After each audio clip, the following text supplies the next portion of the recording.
Hello, everyone. My name is Sophie, and it is such an incredible honor to be here with you today. When I started volunteering with Rotary, I never could have imagined that my path would take me to this stage in front of hundreds of Rotarians from across the Western United States and Canada.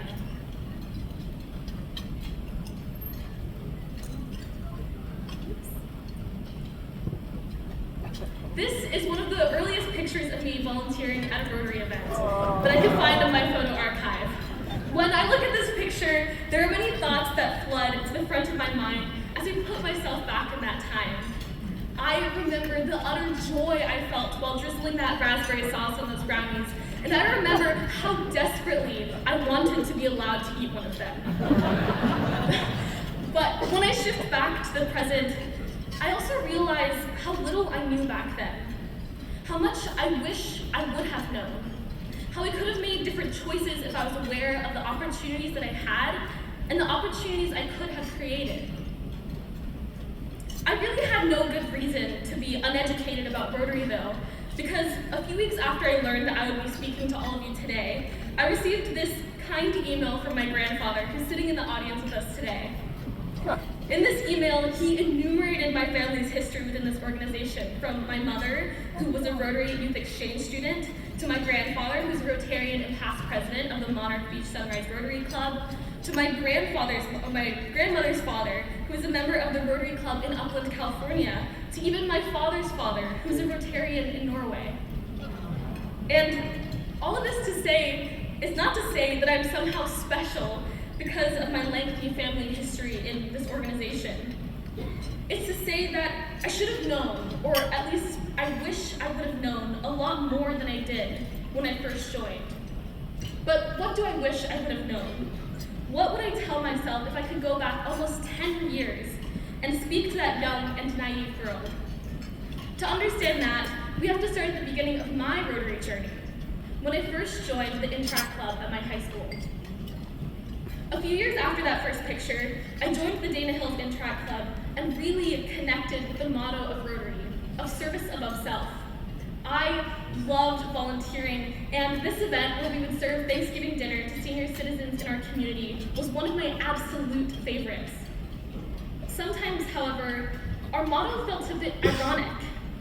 Many students in high school were required to record their volunteer hours to be designated with an honor at graduation.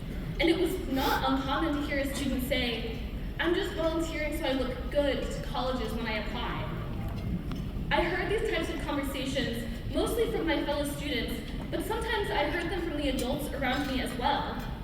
So while we had this outward motto of service above self, and I genuinely believe that the students in our club had an authentic and internal desire to improve our community, there was this middle mechanical layer that sometimes diminished our connection to our cause and the people who we served. I want to clarify that it's not a bad idea for interactors to quantify their impact by recording hours, and colleges do really ask for these numbers. But I realized in high school that this record, this middle mechanical layer, must not be the only form of reflection and documentation that we have throughout our interact journey. I wish I knew in those moments about a concept called service learning. Service learning is more than just completing the service. Service learning is intentionally thinking about the service we are doing in the moment, and listening to the people we serve and those we serve alongside, and thoroughly reflecting upon our experiences afterwards. In my mind, service learning is the philosophy and mindset that we should embrace as volunteers and leaders. I think now about how if we were educated about service learning and guided through the process of reflection by Rotarians, how much more we could have grown as young change makers. How we could have developed a much more nuanced understanding of the people we served. How we could have reached new insights. And it is these insights, this learning moment, that would have provided the groundwork for truly innovative and impactful service.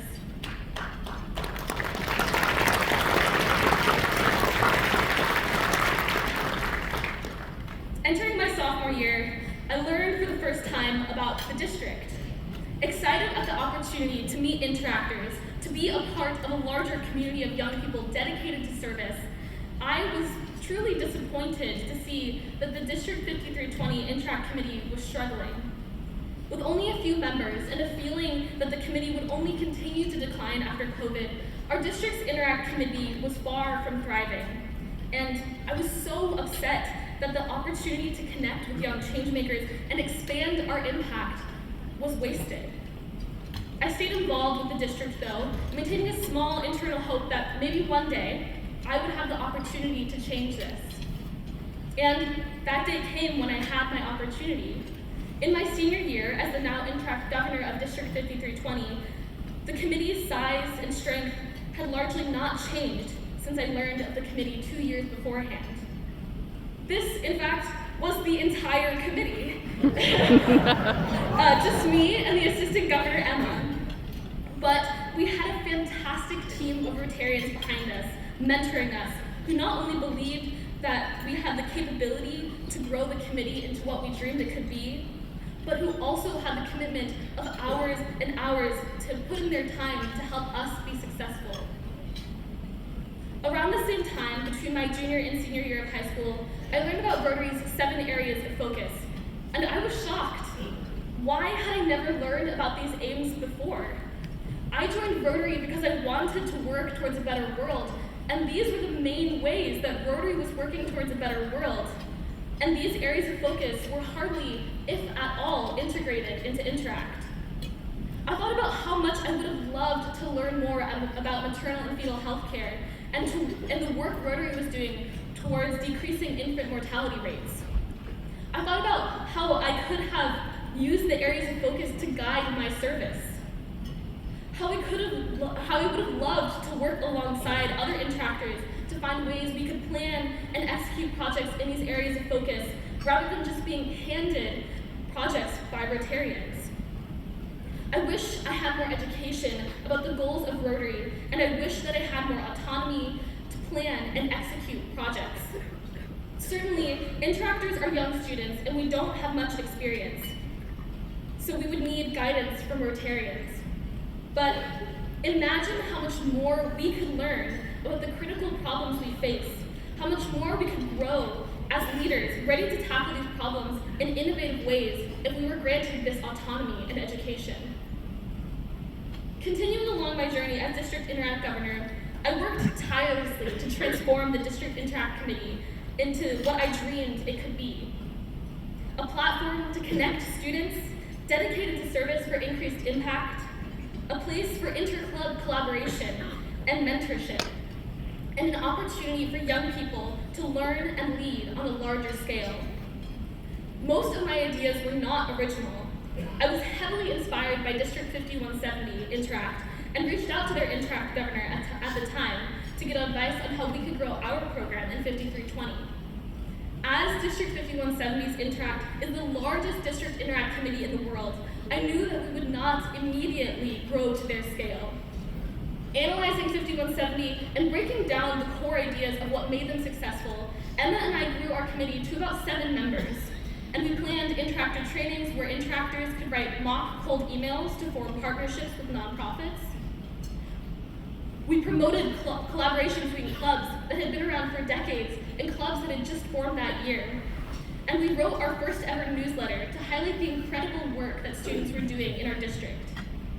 After years of inactivity, we managed to reinvigorate our district's Interact committee. And while not quite at the level of 5170 yet, it was already clear to us that we were starting to cultivate a strong spirit behind youth service. I just wished that this structure existed when I joined the district in my sophomore year. Early in my term as District Interact Governor, I had the opportunity to attend and speak at the inaugural Zone Interact Convention. This was the first convention of its kind to bring together interactors from across the Western United States and Canada, and I was excited to learn from them. But there were no other District Interact governors attending the convention, and after a bit of discussion, I realized that most of these interactors had never even heard of the district or the District Interact Committee before, and these were some of the most dedicated interactors in all of North America. This was unacceptable to me, and I knew that I had to do something to change it.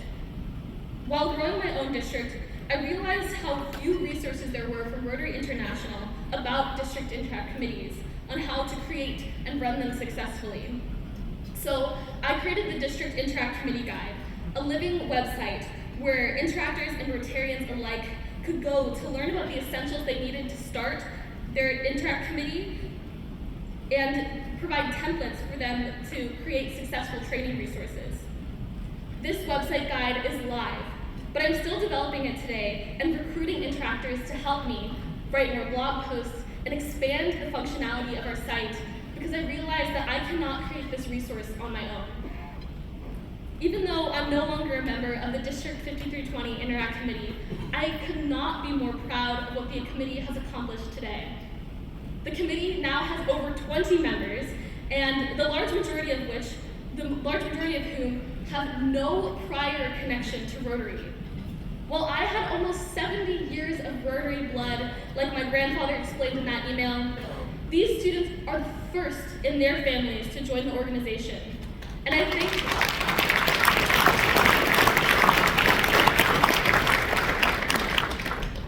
think that speaks volumes about the inclusive and joyful culture the current District Interact governor has fostered.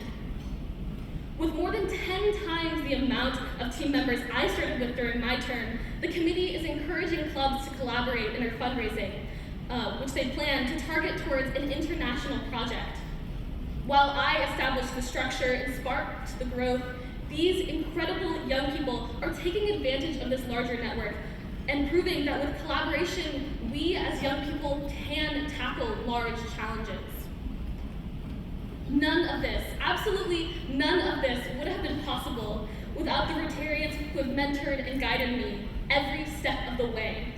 I have truly never been alone on my Rotary journey. So while I do have many wishes of what I would have wanted to be different, I cannot express my gratitude for what these people have done for me in my life and where they have propelled me to today. I'm now a member of the Rotary International Youth Advisory Council as a representative of Interact. My job on this committee is to reflect critically upon my experiences in the program, to think about what I wish would have been different, and to use these desires to inform policy changes that then go to the RI Board of Directors. Now on the Youth Advisory Council, I often think about this younger version of myself and the things I wish I would have known. But I realize that I cannot go back and educate myself or change the opportunities that I was presented with. But you can change these things for the young people who are in your programs now and the young people who are in your programs in the future. I implore you to reflect critically upon your youth programs and ask yourself these 3 questions. Do you actively prioritize service learning for interactors? Do you speak with interactors about the goals of Rotary, like the areas of focus, and offer guidance related to those topics? And do you invest your time and energy into your district interact committee to foster interclub collaboration, cultivate a larger community of service, and offer further opportunities to lead? Please take your time to think about these questions and share them with your youth chairs and interactors in your district. Start a larger conversation with interactors and Rotarians alike about the quality of your youth programs and where you may struggle or succeed in these areas. And allow these discussions to evolve into a list of actions you will take to target 1 or maybe 2 of these 3 focuses so that you can transform your youth programs into ones that foster reflective, self-starting, and collaborative young changemakers. I am well aware that I cannot go back in time and change my story, but together we have the wisdom and the power to move forward, to change the things we wish were different, and to strive to create more hope in the world through the young people who will lead it now and the young people who will lead it in the future. Thank you.